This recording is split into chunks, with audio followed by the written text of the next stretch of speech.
Praise the lord. దేవుని పరిశుద్ధ నామానికి మహిమ కలుగును గాక. చిన్న ఆరంభాన్ని తృణీకరించవద్దు.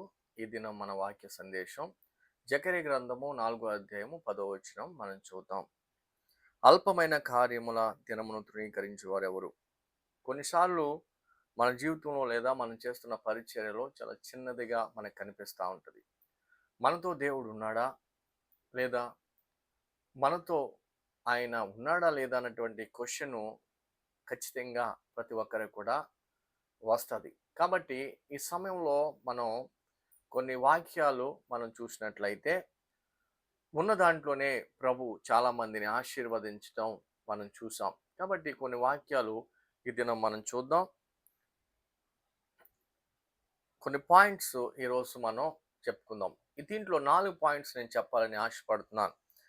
మొదటి పాయింట్, దేవుడు చిన్నదానితో ప్రారంభిస్తాడు. దేవుడు చిన్నదానితో ప్రారంభిస్తాడు. ఇది మొదటి పాయింట్.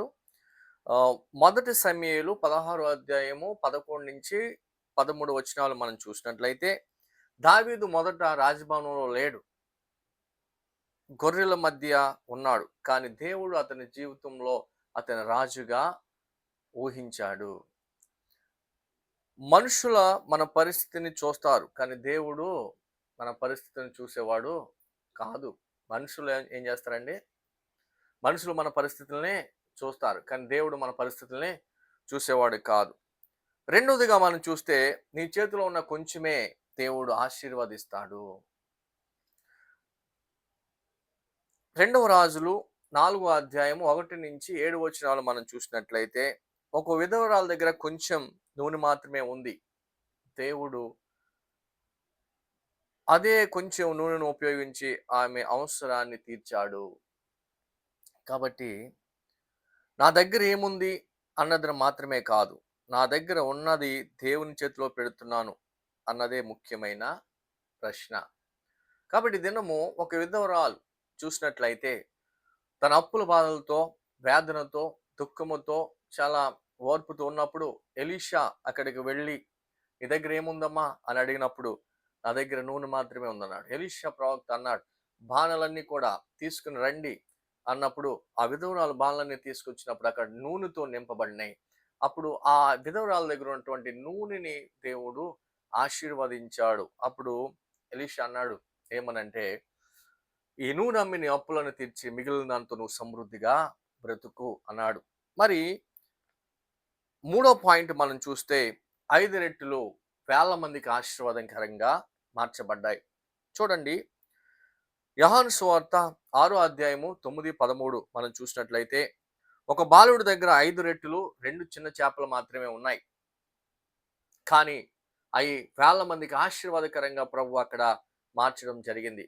చాలా మంది అక్కడ యేసు ప్రభు యొక్క వాక్యాన్ని వినడానికి కొన్ని వేల మంది వచ్చినప్పుడు వారి ఆకలితో పంపడం యేసు ప్రభు వారికి ఇష్టం లేదు.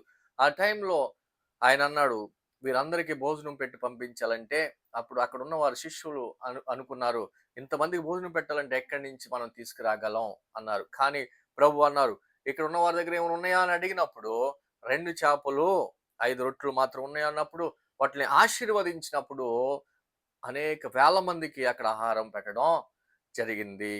4వ పాయింట్ మనం చూసినట్లయితే, ఫ ఫలితం చిన్నదిగా ఉన్నా ఆపవద్దు, ఆగిపోవద్దు. ఫలితం చిన్నదిగా ఉన్నా ఆగిపోవద్దు. గళితీయులు రాసినటువంటి పత్రిక 6:9 మనం చదివినట్లయితే, మంచి చేయడంలో అలసిపోకూడదు, సరైన సమయంలో పంటను మనం కోస్తాం. ప్రార్థనకు సమాధానం ఆలస్యమైన, పరిచయ ఎదుగుదల నెమ్మదిగా ఉన్నా దేవుడు పని చేయడం లేదని అర్థం కాదు. సరి అయిన టైంలో ప్రభు పంటని మనకి అందించేవారిగా ఉన్నారు. సమస్య పెద్దదైనా, లేదంటే అది చాలా క్రిటికల్గా ఉన్నా, ఒక దినము దేవుని యొక్క పంట నువ్వు కోస్తావు. కాబట్టి my dear brothers and sisters, ఈ యొక్క సమయంలో ఈ 4 పాయింట్స్ నువ్వు అర్థం చేసుకున్నట్లయితే, నీ జీవితం ఆశీర్వాదకరంగా, దేవుని మహిమకరంగా ఉండి, నీ జీవితంలో కూడా ఉన్నటువంటి లోటుని ఆయన కొట్టివేస్తాడని ఈ వాక్యం ద్వారా ప్రభు సెలవిస్తా ఉన్నారు. May God bless you. ప్రభు ఈ వాక్యాన్ని జీవితంలో ఫలింప చేయను గాక. ఆమేన్.